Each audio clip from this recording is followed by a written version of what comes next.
Friends, जैसे लगभग हर Indian drama सास बहू सोच रहता है, वैसे ही के ड्रामा रोमांटिक सोच रहते हैं। लेकिन इसके अलावा भी कुछ पर्टिकुलर थिंग्स हैं जो हमें लगभग हर के ड्रामा में देखने के लिए मिल ही जाता है। तो जी हाँ, आज हम बात करने वाले हैं ऐसे कॉमन थिंग्स के बारे में जो हमें लगभग ऑलमोस्ट एवरी के ड्रामा में देखने के लिए मिल जाता है। I am not saying every but almost every. And जो चीजें मैं मेंशन करने वाली हूँ कॉमन थिंग्स में, वो आपको सिर्फ के ड्रामा में नहीं बल्कि चाइनीज ड्रामा, जापानीज ड्रामा, ताइवानी ड्रामा में भी देखने के लिए मिल जाता है। हाँ, थाई ड्रामा का कॉन्सेप्ट थोड़ा सा अलग होता है, लेकिन कुछ चीजें उसमें भी मैच करती हैं। तो चलिए देर न करते हुए इस वीडियो को शुरू करते हैं। And don't forget to subscribe my channel and hit the like button. तो फ्रेंड्स, जब हम के ड्रामा वर्ल्ड से इंट्रोड्यूस होते हैं और उस समय हम के ड्रामा देखना स्टार्ट करते हैं तो वो हमें काफी अच्छा लगता है और उस धुन में बस हम के ड्रामा देखते जाते हैं और वो के ड्रामा चाहे जितना ज्यादा बोरिंग हो, ड्रैगी हो, लेकिन उस वक्त हमें वो सारे के ड्रामा अच्छे लगते हैं। और चूंकि हमें पता होता है कि बस इसमें लिमिटेड एपिसोड हैं, तो हम कहते हैं चलो फर्स्ट एपिसोड देख लेते हैं, चलो सेकंड भी देख लेते हैं, चलो थर्ड लास्ट होगा, नहीं चलो फिफ्थ भी देख लेते हैं। और उसके बाद दिन रात सारे एपिसोड्स देखने के बाद हमारी ये हालत होती है। एक अच्छा के ड्रामा देखे तो अब उसका हैंगओवर उतारने के लिए दूसरा के ड्रामा देखो, एक सैड के ड्रामा देख लिए तो अब उसका हैंगओवर उतारने के लिए तीसरा के ड्रामा देखो। और इसी तरह हम के ड्रामा देखते जाते हैं और के ड्रामा एडिक्टेड हो जाते हैं। और जब हम खूब ढेर सारे के ड्रामा देख लेते हैं तब जाके ये एडिक्शन खत्म होता है। वैसे बहुत कम लकीस्ट सोल होते हैं जिनका एडिक्शन बड़ी आसानी से खत्म हो जाता है। लेकिन एक बात से सावधान रहिए कि भले ही आपका हो सकता है के ड्रामा एडिक्शन खत्म हो चुका है, लेकिन कभी कभी हाथ से तो हो ही जाते हैं कि हमारे हाथ कोई ऐसा के ड्रामा लग जाता है जो फिर से हमारी हालत ऐसे ही कर देता है। ये तो रही के ड्रामा और उनके लवर्स के बीच की मजेदार बातें। अब चलिए वीडियो के टॉपिक पे आते हैं और जल्दी से उन कॉमन थिंग्स पे नजर डालते हैं। The male lead is super romantic while the female lead is innocent and funny. तो जी हाँ दोस्तों, जितने भी मेल लीड होते हैं के ड्रामा में वो सुपर रोमांटिक होते हैं। चाहे ड्रामा में उनका बैकग्राउंड कुछ भी हो, थोड़े टाइम तक वो अपने कैरेक्टर में रहने के बाद 2-4 एपिसोड बाद तो सुपर रोमांटिक हो ही जाते हैं। वही ड्रामा की फीमेल लीड हमेशा फनी और इनोसेंट गर्ल होती हैं जो सबका भला चाहती हैं और मेल लीड के अराउंड फनी एक्ट्स करके मेल लीड का दिल जीत लेती हैं। और इसके अलावा के ड्रामा में गर्ल्स को काफी फूडी भी दिखाया जाता है, एन इंटेंस लव ट्रायंगल। तो जी हाँ दोस्तों, के ड्रामा देखते वक्त दर्शक जिस चीज को सबसे ज्यादा एंजॉय करते हैं, एट द सेम टाइम जिस चीज से सबसे ज्यादा परेशान होते हैं, वो यही है इंटेंस लव ट्रायंगल। तो फ्रेंड्स, जिस तरह जल बिना मछली नहीं हो सकती, वैसे ही के ड्रामा बिना इंटेंस लव ट्रायंगल के नहीं हो सकता। और अगर आप एक के ड्रामा व्यूअर है तो आपको पता ही होगा इस बारे में, the second male lead syndrome. और एशियन ड्रामा के लव ट्रायंगल का तो एक ही रूल होता है, सेकंड मेल लीड जो सुपर जेंटल, सुपर केयरिंग होते हैं और ऐसा लगता है कि वो धरती पे केवल फीमेल लीड से एक तरफा प्यार करने के लिए ही आए हैं। वो फीमेल लीड का केयर करते हैं, उनका सहारा बनते हैं और उनको उतना ही प्यार करते हैं जितना कि ड्रामा का फर्स्ट मेल लीड प्यार करता है। लेकिन फिर भी उन्हें वो गर्ल नहीं मिलती है। मेरे पास कोई अल्फाज नहीं है, मुझे माफ कर दे आप लोग सारे।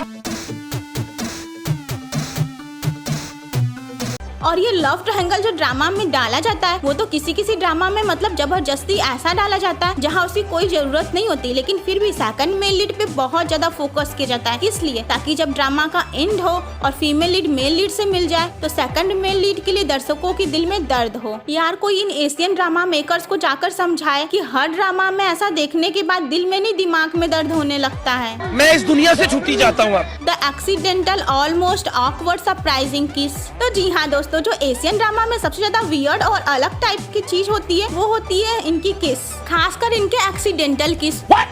तो ये एक्सीडेंटल किस किसी भी तरीके से हो जाते हैं, डांस करते करते हो जाते हैं, एक दूसरे से लड़कर हो जाते हैं, गिर कर हो जाते हैं। ये क्या हो रहा है इधर? और कोई मुझे ये बताए कि जब कोई भी इंसान नॉर्मली गिरता है तो उसके मुंह में चोट लगती है, दांत टूटता है, होठ कटता है, लेकिन नहीं, एशियन ड्रामा में रोमांस शुरू हो जाता है। ऐसे मोहब्बत नहीं चलती। एकदम इन्होंने वक्त बदल दिया, जज्बात बदल दिए, जिंदगी बदल दी।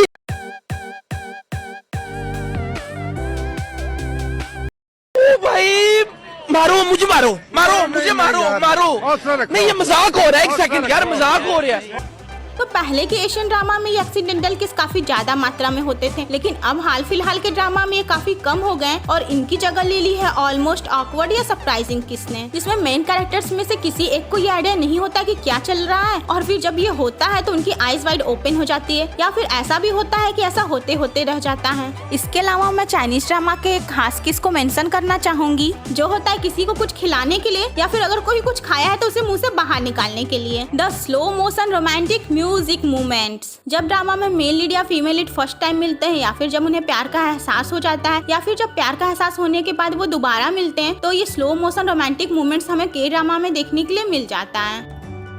Surprise, the main characters have childhood connection. तो ये भी हमें देखने के लिए अक्सर मिल जाता है कि जब ड्रामा शुरू होता है तो मेल लीड और फीमेल लीड एकदम एक दूसरे से स्ट्रेंज रहते हैं, वो एक दूसरे को नहीं जानते, और ड्रामा के बीच में हमें पता चलता है कि इनका एक बहुत डीप चाइल्डहुड कनेक्शन है। The lonesome contemplation and realisation. तो ये वो मोमेंट होता है जब ड्रामा एंड की तरफ जाता है और एंड के पहले मेल लीड और फीमेल लीड के बीच में ब्रीफली ब्रेकअप हो जाता है किसी मिसअंडरस्टैंडिंग की वजह से। तो फीमेल लीड अकेले में रोती है, विचार करती है, वही मेल लीड अकेले में देवदास बना रहता है, और इस मूवमेंट में उन्हें ये रियलाइजेशन होता है कि वो एक दूसरे के बिना नहीं रह सकते हैं, वो एक दूसरे से बहुत प्यार करते हैं, और जिसके बाद एक ट्विस्ट के साथ दोनों फिर से मिल जाते हैं। हिस्टोरिकल ड्रामा, इम्प्रिजमेंट, टॉर्चर और इंट्रोगेशन सीन। तो फ्रेंड्स, लगभग हर हिस्टोरिकल ड्रामा में, वैसे तो लगभग कहने की जरूरत नहीं है, लेकिन फिर भी मैं कह दे रही हूँ क्योंकि हो सकता है एक दो अपवाद हो, वैसे तो मैंने अभी तक ऐसा देखा नहीं है, उसमें आप मेन कैरेक्टर को ये इम्प्रिजमेंट, टॉर्चर या इंट्रोगेशन सीन से गुजरते हुए देखेंगे, और खास करके फीमेल लीड को। और बेचारी फीमेल लीड की हालत तो ऐसी हो जाती है कि वो लगभग अधमरी ही हो जाती है, और ये सब होता है मेल लीड की आंखों के सामने, जिसके बाद मेल लीड कोई न कोई उपाय लगाकर उसको बाहर निकलवाता है, चाहे वो डायरेक्टली हो या इनडायरेक्टली। हाई स्कूल और college drama, the male lead is handsome, popular and famous. तो फ्रेंड्स, अगर ड्रामा कॉलेज रोमांस पे बेस्ड है या हाई स्कूल रोमांस पे बेस्ड है, तो मेल लीड लगभग हर ड्रामा में कैंपस का सबसे फेमस, पॉपुलर और हैंडसम गाय रहता है। तो फ्रेंड्स, इसके अलावा एक पॉइंट ये भी है कि अगर के ड्रामा में कोई fire incident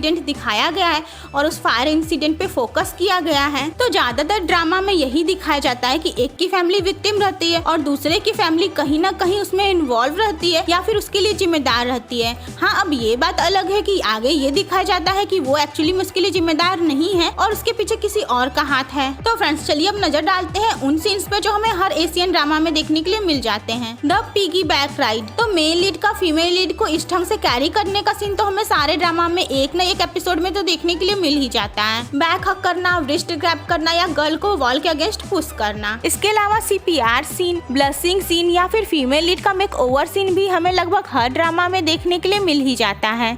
the hospital trip. तो लगभग हर के ड्रामा में मेन कैरेक्टर्स में से कोई एक हॉस्पिटल में एडमिट रहता है और दूसरा कैरेक्टर उसका ध्यान रखता है। ड्रिंकिंग और गेटिंग ड्रंक। तो फ्रेंड्स, हर के ड्रामा में हमें ये देखने के लिए मिल जाता है जब कैरेक्टर्स ड्रिंक करते हैं या फिर ड्रिंक करने के बाद वो फनी और वियर्ड हरकतें करते हैं। The nose bleed scene. तो फ्रेंड्स, एशियन ड्रामास में हमें ज्यादातर ये नोज ब्लीड सीन देखने के लिए मिल जाता है, जो खासकर फीमेल लीड पे फिल्माया गया रहता है, और फीमेल लीड या तो फिर रात भर जाकर काम की रहती है, या स्ट्रेस में रहती है, या गिर जाती हैं या लड़ जाती हैं, तो उनकी नोज ब्लीड करने लगती है। The shoulder nap scene.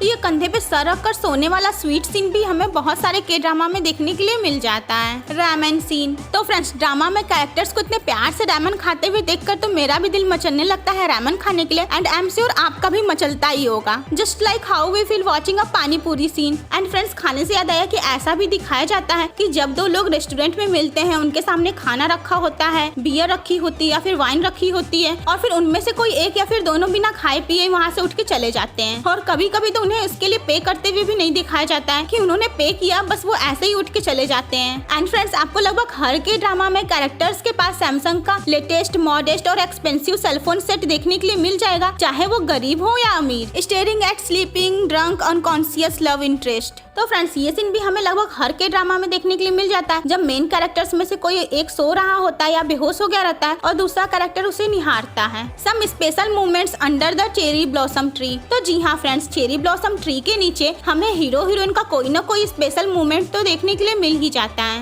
And ऐसा ही स्नो फॉलिंग में भी होता है। तो फ्रेंड्स, यही सारी चीजें होती हैं जो एशियन ड्रामा को काफी स्वीट और लविंग बनाती हैं। एंड ऑनेस्टली गाइस, ये वीडियो बनाने के बाद तो मुझे ऐसा लग रहा है जैसे मैंने के ड्रामा पे PhD कर ली हो। तो आई होप आपको वीडियो पसंद आया होगा। तो अगर पसंद आया तो इस वीडियो को लाइक और शेयर कीजिए, और आप इन कॉमन थिंग्स के बारे में क्या सोचते हैं और एशियन ड्रामा में आपने कौन कौन से कॉमन थिंग्स नोटिस किए हैं उसे कमेंट बॉक्स में मेंशन करना मत भूलिएगा। तो मिलते हैं नेक्स्ट वीडियो में, तब तक के लिए bye bye and take care.